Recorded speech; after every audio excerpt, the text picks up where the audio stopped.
Good morning students,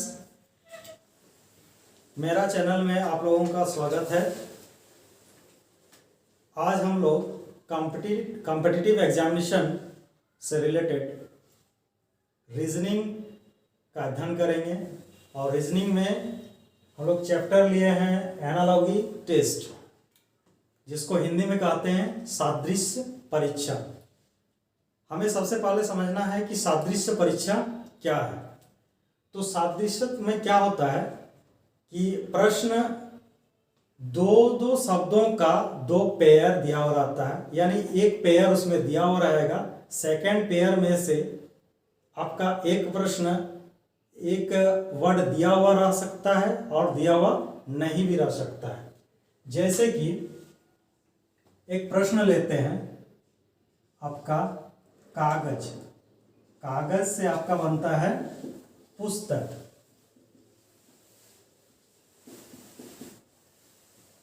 उसी तरीके से आपका दिया हुआ रहेगा मोम से क्या बनता है। ऑप्शन आपका दिया हुआ रहेगा मोमबत्ती,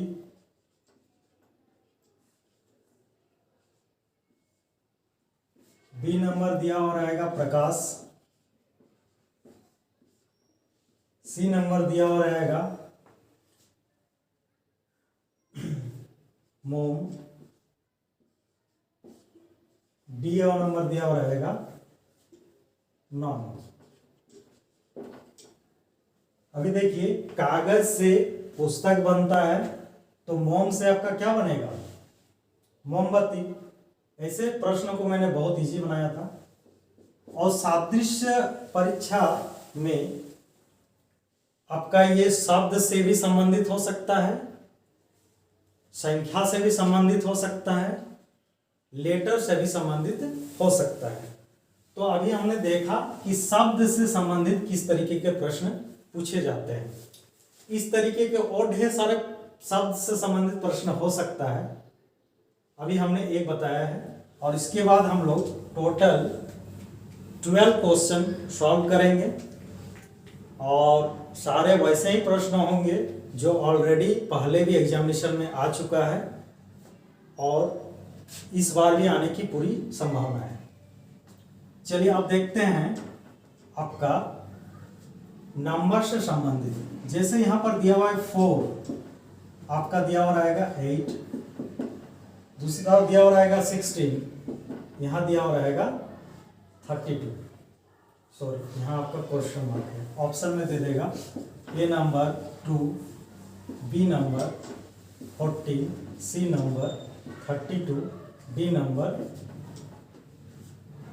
44। अब देख रहे हैं 4 को 2 टाइम्स किया गया है, तो 16 को भी क्या करेंगे हम लोग 2 टाइम्स करेंगे, ये नहीं आपका आंसर हो जाएगा 32।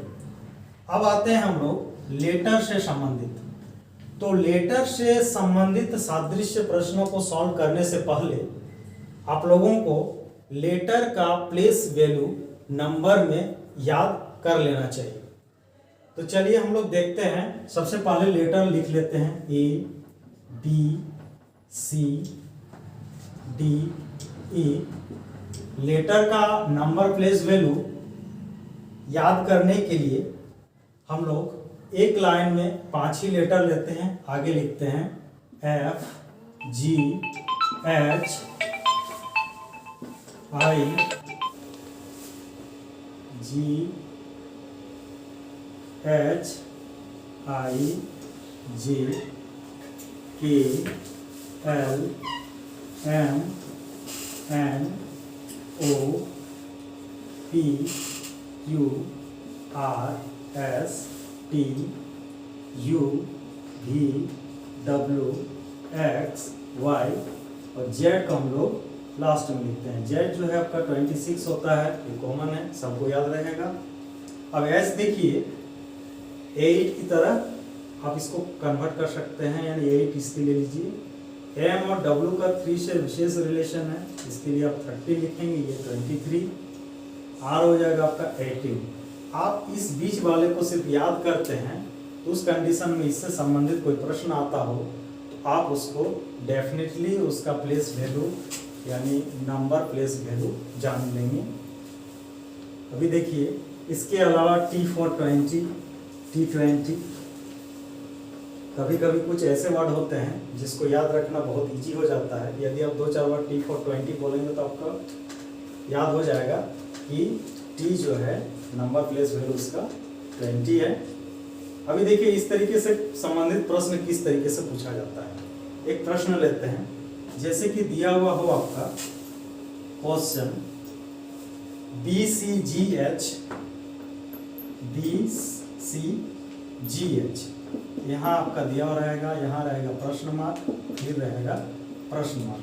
आपका ऑप्शन ए में है IJNO, बी नंबर में दिया हुआ रहेगा IJMN, सी नंबर में आप लिखते हैं बी से JK, और डी नंबर में लिखते हैं DEJK। अब देखिए आपको पता है बी का प्लेस वैल्यू 2 है और जी का प्लेस वैल्यू 7 है। इन दोनों में आपका अंतर कितना का है? 5 का है। सी और एच में भी आपका अंतर, सी आपका 3 है और एच आपका 8 है। इसका होता है 3, इसका होता है 8, इसमें भी आपका अंतर 5 है। अब इस तरह का रिलेशन आपको इसमें से सिलेक्ट करना है कि किस में है। अब जरा देखिए आई का होता है 9, एन का होता है 14, इन दोनों में डिफरेंस कितना है? 5। जे का होता है 10, ओ का होता है 15, इन दोनों में इसमें भी आपका डिफरेंस कितना है? इसमें भी 5, इसमें भी 5।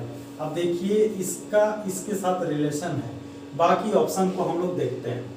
आई का होता है 9 और एम का होता है 13। 9 और 13 का डिफरेंस निकालेंगे तो आपका डिफरेंस कितना आएगा? 4 आएगा। जे का होता है 10, एन का होता है 14, यहाँ भी आपका आ गया 4। सिमिलरिटी तो है इसमें भी और इसमें भी, लेकिन ये डिट्टो मिल रहा है कि डिफरेंस जो है आपका 5 का है, जबकि इसमें डिफरेंस जो है 4 का है।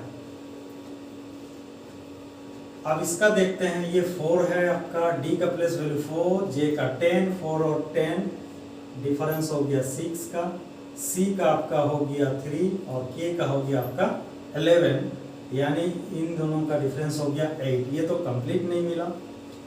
डी देखिए 4 है, जे होता है 10, इसका भी 6 हो गया, ई का होता है 5 और के का होता है 11, तो 5 और 6 का डिफरेंस भी हो गया 6।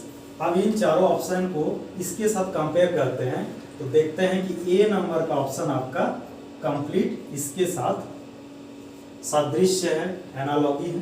ठीक है, इस तरीके से आपका आंसर ए नंबर होगा। इसी तरीके से सादृश्य से पूछे जाने वाले कुछ प्रश्नों का हम लोगों ने सेट बनाया है। टोटल 12 क्वेश्चन अब हम लोग बोर्ड में लेते हैं और बना के देखते हैं। पूरी संभावना है कि उससे प्रश्न आपका आने की पूरी संभावना है। चलिए देखते हैं। चलिए हम लोग देखते हैं। अब कुछ क्वेश्चन लिए हैं, टोटल 12 क्वेश्चन है।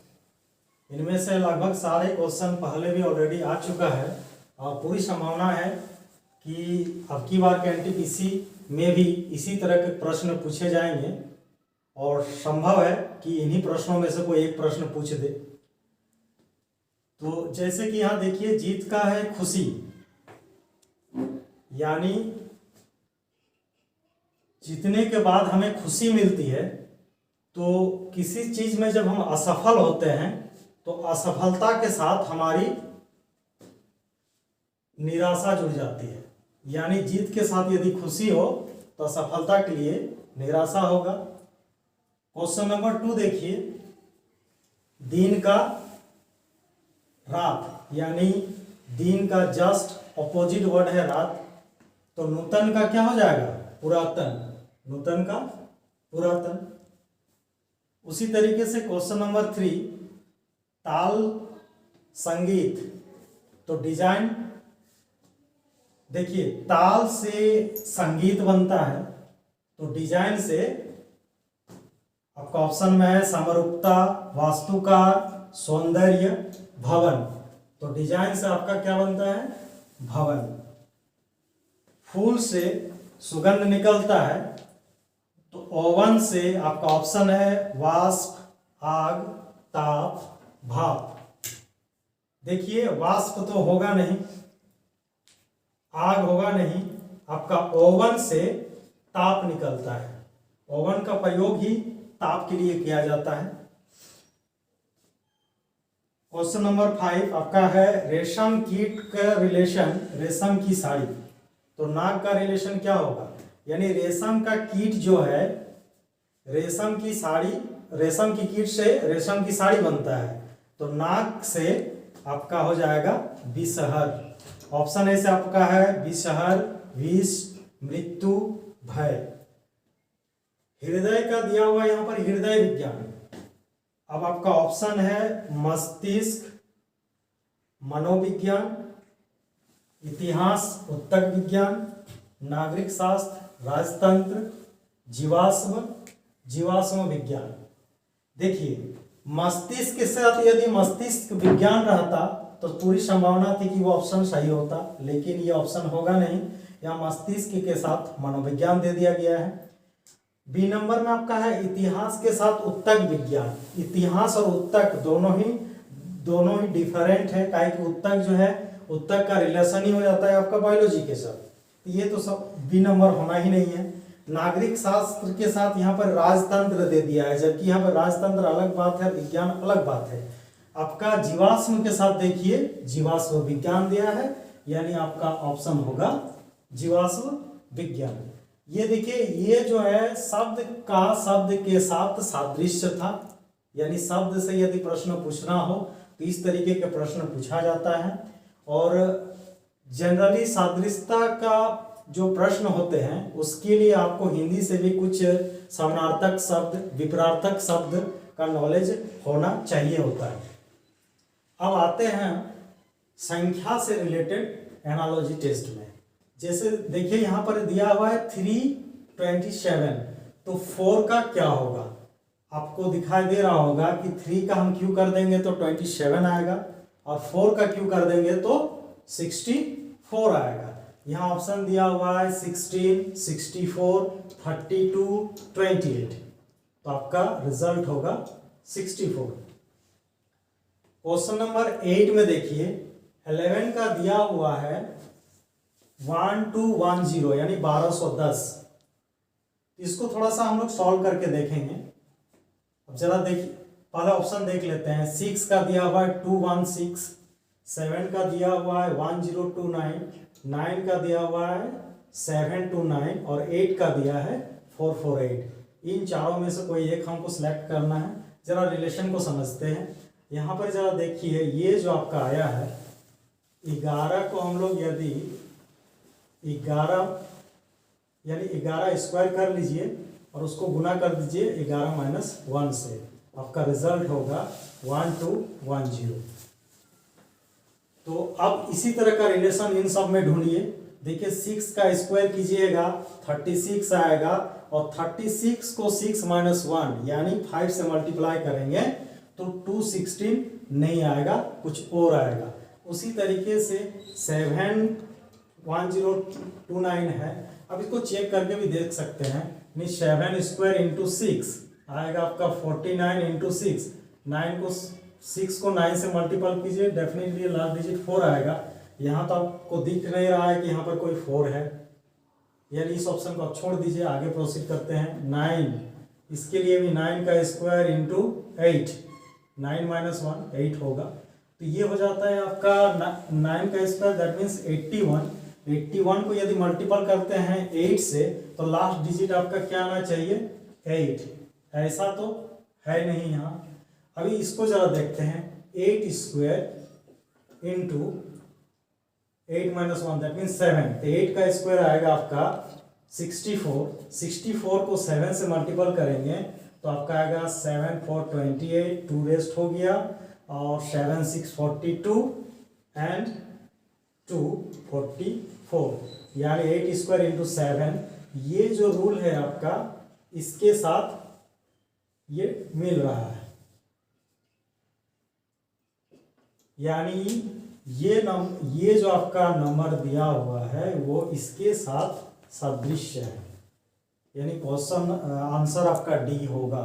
अब देखिए लेटर से संबंधित सादृश्यता यानी एनालॉगी टेस्ट, ये बहुत ही सिंपल है। जैसे कि ऑलरेडी आप लोग को बता चुके हैं कि ए से जेड तक का सब का प्लेस वैल्यू आपको पता होना चाहिए, याद रहना चाहिए, आपने याद भी करना होगा। इसके अलावा यहाँ थोड़ा सिंपल है, आप देख सकते हैं जी से 1 प्लस हुआ है, यानी जी आपका 7 है, ये है आपका 7 + 1, ये क्या है आपका 8 है। ओ के बाद इसमें भी एक बढ़ा है पी, ए के बाद बी, लेकिन यहाँ देखिए इसका जस्ट रिवर्स होना चाहिए, के से एल, तो डेफिनेटली इसका क्या हो जाएगा, पी का क्यू हो जाएगा, ओ का पी हो जाएगा, एस का टी हो जाएगा, लेकिन और लास्ट वाला जो आपका लेटर है उसका जस्ट पहले वाला लेटर यानी हो जाएगा आपका एस, यानी क्यू पी टी एस। अब जरा देखते हैं ऑप्शन दिया हुआ है T S O P, Q P T S जो कि हम लोग का रिजल्ट है, S T P O, Q P S T, ये भी नहीं हुआ, ये भी नहीं हुआ, ये आपका रिजल्ट है, ये भी नहीं हुआ। अब देखिए डायरेक्ट क्वेश्चन प्लेस वैल्यू से, एल का आपको पता है कि 12 नंबर में एल होता है, यदि हम लेफ्ट टू राइट प्रोसीड करते हैं अल्फ़ाबेट का, तो एल 12 नंबर में आता है, तो एल का 12, एम का 13, उसी तरह यू का क्या हो जाएगा आपका देखिए डब्लू का होता है 23, इसका हो जाएगा आपका 21। अब ऑप्शन को जरा ढूंढते हैं, 21 और 23, यानी ऑप्शन सी आपका सही है। उसके बाद लय से संगीत, डिजाइन से, अभी इसी सेम क्वेश्चन यहाँ भी इसी तरह का कुछ क्वेश्चन था, ताल से संगीत, जबकि डिजाइन से भवन। अभी देखिए जरा, ये है लय से संगीत, तो डिजाइन से क्या होगा, यानी लय के साथ यदि हम गाना को गाते हैं तो संगीत की सुंदरता बढ़ जाती है, और ज़्यादा वो मनमोहक हो जाता है। उसी तरीके से यहाँ पर यदि आपने डिजाइन को कर दिए तो किसी वस्तु का, किसी आकृति की सुंदरता में वृद्धि हो जाएगी। यानी ये क्वेश्चन को जरा आप ऑलरेडी पहले जो बता चुके हैं, आपका क्या था, ताल का संगीत तो डिजाइन का भवन, और वही इस लगभग इसी तरह का क्वेश्चन वो है, आप इसको पढ़ सकते हैं। आगे देखिए 12 नंबर वायरस का वायरोलॉजी, तो एंड का क्या, देखिए ये संबंधित है, जैसे कि यहाँ पर आपका दिया हुआ है माइकोलॉजी, तो माइकोलॉजी के अंतर्गत हम लोग फंगी का अध्ययन करते हैं, यानी फंगी का जो अध्ययन करते हैं उसको बोला जाता है माइकोलॉजी। एंडोक्रिनोलॉजी जो होता है ये मानव शरीर का अध्ययन किया जाता है इसमें, और एंटोमोलॉजी जो है ये एंड का अध्ययन करता है, यानी आपका ऑप्शन हो जाएगा डी। और ये जो आपका पहला था फाइटोलॉजी, ये जो है प्लांट का अध्ययन को फाइटोलॉजी बोला जाता है। तो यहाँ पर ही आप लोग को टोटल 12 क्वेश्चन बताया गया, जो कि बहुत ही इंपॉर्टेंट है, और पूरी संभावना है कि इसमें से कोई एक क्वेश्चन पूछे, और नहीं भी पूछे तो आप इसी तरह के क्वेश्चन से बहुत सारे क्वेश्चन आपको ऑलरेडी बुक में मिल जाएगा, आप इस तरह का क्वेश्चन को बनाएं। तो अभी तक आपने देखा कि सादृश्य परीक्षा एनालॉजी टेस्ट को किस तरीके से सॉल्व करते हैं, और ये एनटीपीसी में यानी रेलवे में, चाहे वो ग्रुप डी हो, चाहे वो ग्रेजुएशन लेवल हो, एंड एनालॉजी से आपका क्वेश्चन आना फिक्स रहता है, और मिनिमम 2 क्वेश्चन यहाँ से पूछा जाता है, और आपको पता है कि ये 2 क्वेश्चन आपका रिजल्ट कहाँ ले जा सकता है। तो एनालॉजी टेस्ट में इतना ही। अब आगे रीजनिंग के आगे के पार्ट को हम लोग अगला वीडियो में देखेंगे। तब तक के लिए धन्यवाद।